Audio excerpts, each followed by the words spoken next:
మరి సింహభాగం మన దగ్గర ప్రవహిస్తుంది తెలంగాణలో. ఇక్కడ అవసరాలు తీరకుండానే ఇక్కడి పారిశ్రామిక అవసరాలు కానీ, ఇక్కడి సాగునీటి అవసరాలు కానీ, తాగునీటి అవసరాలు కానీ, ఇప్పుడు రేపటి రోజున హైదరాబాద్లో కానీ, కరీంనగర్లో కానీ, ఇంకా ఇతర పట్టణాల్లో కానీ 24/7 డ్రింకింగ్ వాటర్ ఇవ్వాలనేది మా కళ. మేము గతంలో కరీంనగర్లో ప్రయోగం చేసినాం కూడా. మరి అట్లాంటి అన్ని ఇంకా తేల్చకుండానే ఎన్ని నీళ్ళు అవసరమైతే లెక్కలు తీయకుండానే కిందికి నీళ్లు వృధాగా పోతున్నాయి, మేము పట్టుకపోతామంటే ముందు బేసిన్ అవసరాలు తీరనియండి. బేసిన్లో డెఫినేషన్ రానియండి. నికర జలాల్లో మా వాటా ఎంత, మిగులు జలాల్లో మా వాటా ఎంత, ఎవరు తేల్చాలి? ఇది కేంద్ర ప్రభుత్వం తేల్చాలి. కేంద్ర ప్రభుత్వం నియమించే మరి ట్రైబ్యునల్స్ తేల్చాలి. అవి తేలకుండానే మేము నీళ్లు కొంటపోతాం. మా చేతిలో ఇలా కట్టి ఉంది కాబట్టి కట్టెతోని బర్రెని ఎటువంటి తట అదిలించకపోతాం. కేంద్ర ప్రభుత్వాన్ని రేవంత్ రెడ్డి జుట్టు మా చేతులు ఉంది కాబట్టి మేము ఆడిచ్చినట్టు ఆడతాం, మా కోవట్టు పరిపాలిస్తున్నాడు తెలంగాణ కాబట్టి ఫుట్బాల్ ఆడతామని చంద్రబాబు అనుకుంటే దాన్ని ఖచ్చితంగా వ్యతిరేకిస్తాం. తప్పేమున్నది దానిలో? బనకచెర్ల విషయంలో మీరు కావాలని దుష్ప్రచారం చేస్తున్నారు, అక్కడ ఏమీ లేదు, అనవసరంగా ఇది రెండు ఏమీ లేకపోతే మాకు గొడవ ఆంధ్ర ప్రజలతో ఎంత మాత్రం లేదు. ఆంధ్రాలో ఉండేది కూడా రైతులే, ఆంధ్రాలో ఉండేది కూడా ప్రజలే. వాళ్ళ మంచి కోరుకునే వాళ్ళని తప్ప వాళ్ళు చెడు కోరుకోం. కానీ మేమేమంటున్నాం, తెలంగాణలో ప్రవహించే సింహభాగం ప్రవహించే గోదావరిలో కానీ, కృష్ణలో కానీ మా హక్కు తేల్చండి అని కేంద్రాన్ని అడుగుతున్నాం. తప్పేముంది? మా హక్కు మా వాటా తేలకుండా నికర జలాల్లో, మిగులు జలాల్లో ఇష్టం వచ్చినట్టు గుంజుకపోతామంటే కుదరదు అని చెప్తున్నాం. మరి మీరు చెప్పే స్ఫూర్తి కరెక్ట్ అయితే మరి కాళేశ్వరం కట్టినప్పుడు అడ్డుకున్నది ఎవరు? చంద్రబాబు నాయుడు కాదా? ఉత్తరాలు రాసింది ఎవరు? ఇదే ఆదిత్యనాథ్ దాస్ కాదా? ఉత్తరాలు రాసి కేంద్ర ప్రభుత్వంలో మీ పలుకుబడిని ఉపయోగించి మా ప్రాజెక్టులను అడ్డుకునే ప్రయత్నం చేయలేదా? మేము అడ్డుకుంటలేం. మేమేమంటున్నాం? ఇవాళ స్పష్టంగా మా వాటా తేల్చండి. రేవంత్ రెడ్డి అబ్బసొత్తు తాత జాగీర్ కాదు గోదావరి నీళ్లు.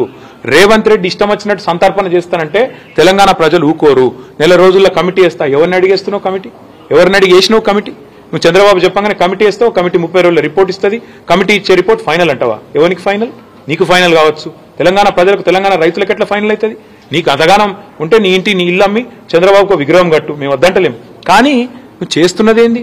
తెలంగాణ ప్రయోజనాలు శాశ్వతంగా మరి నేను చంద్రబాబుకు దారాదత్తం చేస్తానంటే మేము ఆంధ్ర ప్రజలకు వ్యతిరేకం కాదు, ఆంధ్ర రైతాంగానికి వ్యతిరేకం కాదు. కానీ తెలంగాణ రైతుల ప్రయోజనాలు నెరవేరే విధంగా ముందు కేంద్ర ప్రభుత్వం మీద ఒత్తిడి తెండి. నిన్న జరిగిన మీటింగ్ ఎపెక్స్ కౌన్సిల్ మీటింగ్ కూడా కాదు. మరి ఎపెక్స్ కౌన్సిల్ మీటింగ్ కాదు, ఇన్ఫార్మల్ మీటింగ్ అని ముఖ్యమంత్రి చెప్తున్నాడు.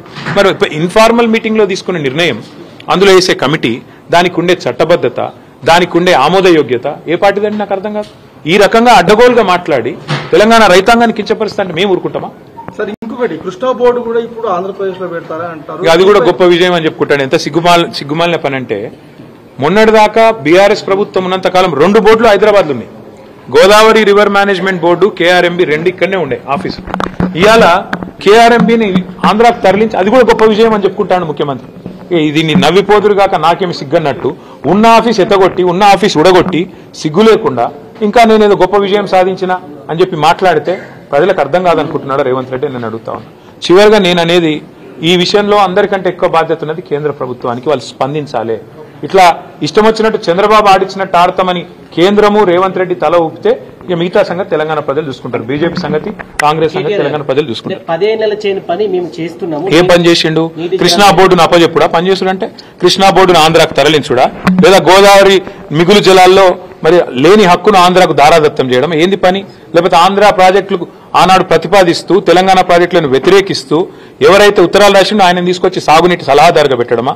లేదా కేసీఆర్ గారు బ్రహ్మాండంగా తెలంగాణలో ఒక సంక్షేమ వాతావరణం తీసుకొస్తే, పండుగలాగా వ్యవసాయాన్ని చేస్తే, వరి ధాన్యం ఉత్పత్తిలో భారతదేశంలో నెంబర్ 1 చేస్తే, ఇలా కేసీఆర్ మీద కోపంతో కన్నెపల్లి మోటార్ లాంచ్ చేయకుండా మిడ్ మానేర్ నిండబెట్టి మొత్తం రాష్ట్రంలో పంటలన్నీ ఎండుతుంటే, ఇవాళ కరువు వాతావరణం ఉంటే కిందికెళ్లి నీళ్లు లక్షల క్యూసెక్ల నీళ్లు